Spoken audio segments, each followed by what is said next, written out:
à tous, nous reprenons le fil de nos lectures évangéliques des dimanches de l'Avent.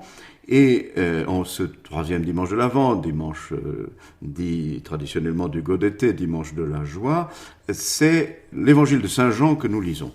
Voici le texte de l'évangile tel que nous l'entendrons dimanche.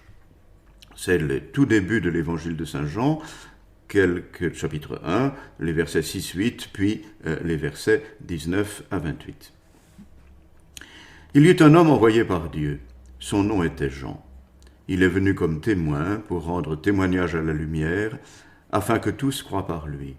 Cet homme n'était pas la lumière, mais il était là pour rendre témoignage à la lumière.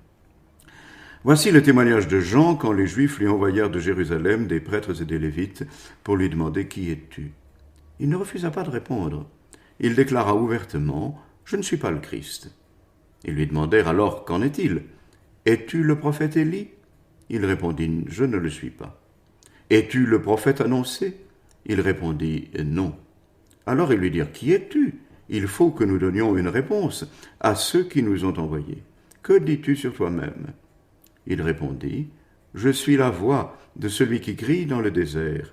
Redressez le chemin du Seigneur, comme a dit le prophète Isaïe. » Or, ils avaient été envoyés de la part des pharisiens. Ils lui posèrent encore cette question. « Pourquoi donc baptises-tu si tu n'es ni le Christ, ni Élie, ni le prophète ?» Jean leur répondit « Moi, je baptise dans l'eau, mais au milieu de vous se tient celui que vous ne connaissez pas, c'est lui qui vient derrière moi, et je ne suis pas digne de délier la courroie de sa sandale. » Cela s'est passé à Béthanie, de l'autre côté du Jourdain, à l'endroit où Jean baptisait.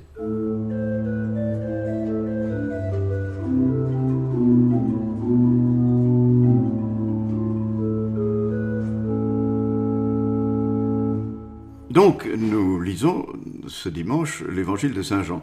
En fait, c'est compréhensible, le choix est compréhensible de la part de ceux qui ont rédigé le lectionnaire dominical, l'évangile de Saint Marc étant plus court que les autres. Cette année, normalement, nous lisons l'évangile de Saint Marc, mais c'était la bonne année aussi pour pouvoir lire un certain nombre d'épisodes de l'évangile de Saint Jean, qui se rapporte à la période de l'Avent ou du temps de Noël, que nous allons lire ces prochains dimanches. Les quatre évangélistes, les quatre synoptiques, parlent de la personnalité de Jean-Baptiste. Matthieu, Marc et Luc dans des termes et dans un récit assez comparable. Jean, d'une manière un petit peu différente. Pour ça, bien sûr, mais vous le savez tous, il faut comprendre pourquoi a été rédigé l'évangile de Jean. Jean a écrit après la rédaction des trois autres évangiles, et il ne s'est pas cru obligé de raconter la même chose dans les mêmes termes, mais de composer son récit d'une manière un petit peu différente, soit pour souligner des éléments dont il estimait qu'ils n'avaient pas été assez soulignés, soit pour donner une cohérence à son récit de manière un peu différente. Par exemple, Jean rapporte très peu de miracles de Jésus. Il en choisit un certain petit nombre pour illustrer son propos. Sur la personnalité de Jean-Baptiste, Jean en parle dès les premières lignes aussi de son évangile, dans ce texte qu'on lit le jour de Noël à la messe du jour, qu'on appelle le prologue de Jean, dans lequel cette phrase centrale du mystère de Noël, qui est « le Verbe s'est fait chair, il a habité parmi nous ». Au commencement était le Verbe. Dans la finale de ce prologue, Jean fait déjà allusion à Jean-Baptiste, et c'est justement les trois petits versets que l'on a lus au début de cet évangile. « Il y eut un homme envoyé par Dieu, son nom était Jean. Il était venu comme témoin pour rendre témoignage à la lumière, afin que tous croient par lui. Cet homme n'était pas la lumière, mais il était là pour rendre témoignage à la lumière. » Donc, dans le prologue, qui est comme l'introduction à tout l'évangile, Jean met en place le Verbe de Dieu, ce Verbe qui s'est fait chair, dont il va raconter la mission parmi les hommes, mais aussitôt après, il énonce le fait que la venue du Verbe est précédée de la venue de cet envoyé de Dieu qui est Jean. Et donc aussitôt, le texte qui suit vient immédiatement après le prologue. Jean commence son récit avec la présentation de la mission de Jean, ou plus exactement de cette mission qui est venue de Jérusalem, qui est envoyée auprès de lui pour lui demander « Qui est-il » ? Alors cette mission, il y a des prêtres et des lévites qui sont envoyés. Les prêtres du temple appartiennent plutôt à la classe des Sadducéens. Les Lévites, ce sont les serviteurs d'une tribu d'Israël, des serviteurs du temple, ce sont un peu chargés du maintien de l'ordre dans le temple. Mais curieusement, à la fin du texte, Jean parle aussi des pharisiens, sans qu'on comprenne très bien si c'est les pharisiens qui ont envoyé cette mission, ce qui serait étonnant parce que les Sadducéens et les pharisiens ne correspondent pas tout à fait aux mêmes perspectives, ou si c'est des pharisiens qui sont envoyés auprès de Jean-Baptiste. Ça n'a pas une importance extrême. Je vois que les rédacteurs de la nouvelle traduction du Missel ont pris le parti de dire « ils avaient été envoyés de la part des pharisiens ». On pourrait tout aussi bien comprendre, dans le texte grec, des pharisiens aussi avaient été envoyés. Peu importe. La question qui est posée à Jean-Baptiste, c'est « Qui es-tu » ? Jean-Baptiste comprend très bien pourquoi ces envoyés sont là, et il répond très directement « Je ne suis pas le Christ, je ne suis pas le Messie ». On pouvait s'interroger à Jérusalem, la personnalité de ce prophète du désert, à la prédication assez âpre, ce que nous savons par les synoptiques, aurait-il pu être le Messie promis, le Messie envoyé ? Il répond d'emblée « Je ne le suis pas ». Apparemment, ça désarçonne un peu ses interlocuteurs, qui lui disent « Mais alors, tu es qui ? Es-tu le prophète Élie ?» Pourquoi le prophète Élie ? Parce que dans certains textes prophétiques, comme Malachie, on donnait à entendre qu'avant le Messie, il y aurait le retour du prophète Élie. Et Jean-Baptiste, de manière assez sèche, répond « Je ne suis pas le prophète Élie ». Ce qui est curieux d'ailleurs, c'est que dans les évangiles synoptiques, Jésus, lui, dira de Jean « Il est cet Élie qui doit revenir ». Mais Jean est extrêmement modeste finalement sur sa mission. Alors après, lui, es-tu le prophète ? De qui s'agit-il ? Là aussi, dans un texte un petit peu mystérieux du Deutéronome, il est question d'un prophète qui serait envoyé sans qu'on sache vraiment si ce prophète sera le Messie ou si c'est le prophète qui doit précéder la venue du Messie. Le texte de l'Ancien Testament est assez imprécis. Et là encore, Jean tranche de manière très, très directe. Non, je ne le suis pas. Alors qui es-tu ?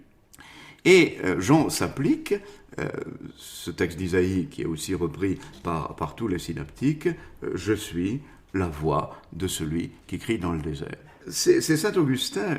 Saint Augustin est toujours un auteur agréable à consulter parce qu'il ouvre des perspectives de compréhension toujours un petit peu, pas inattendues, mais toujours fécondes pour la réflexion.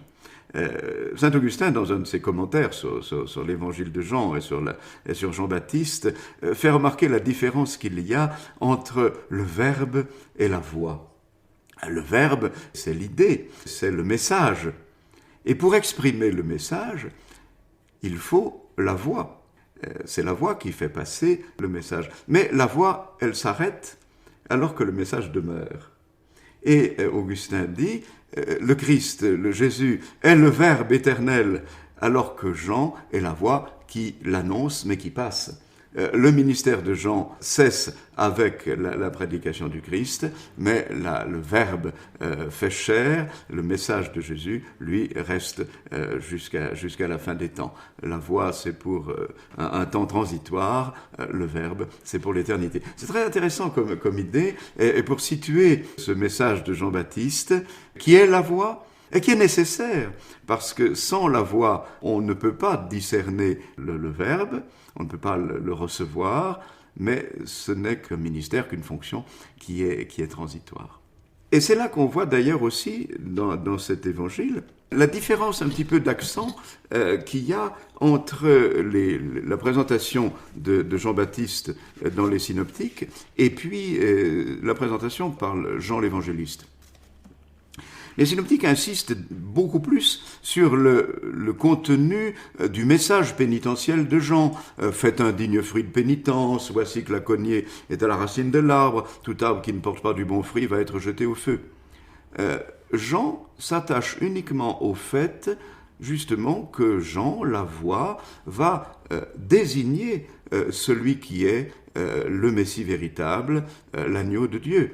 Dans le passage que nous venons d'entendre, Jean dit « Au milieu de vous se tient celui que vous ne connaissez pas » à ses interlocuteurs qui l'interrogent sur l'identité possible entre Jean et le Messie. Il dit « Mais il est au milieu de vous, mais vous ne le reconnaissez pas ». C'est aussi le thème qui sera un des thèmes de l'évangile de Saint Jean, le fait que ceux que Jean appelle les Juifs n'auront pas reconnu le Messie qui leur était envoyé. Et dans la suite de l'évangile, immédiatement après, Jean est avec des disciples et Jésus passe, et voyant Jésus qui passe, il le désigne, il dit à ses disciples, qui seront justement André et le disciple que Jésus aimait, donc Jean, le Jean évangéliste, voici l'agneau de Dieu. Donc, dans ce passage de Saint Jean, la mission de Jean, c'est vraiment de montrer la personnalité de Jésus comme le Messie.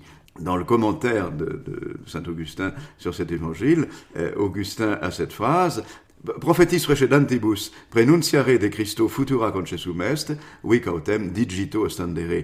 Les prophètes qui ont précédé, il leur a été concédé d'annoncer ce qui allait arriver au sujet du Christ.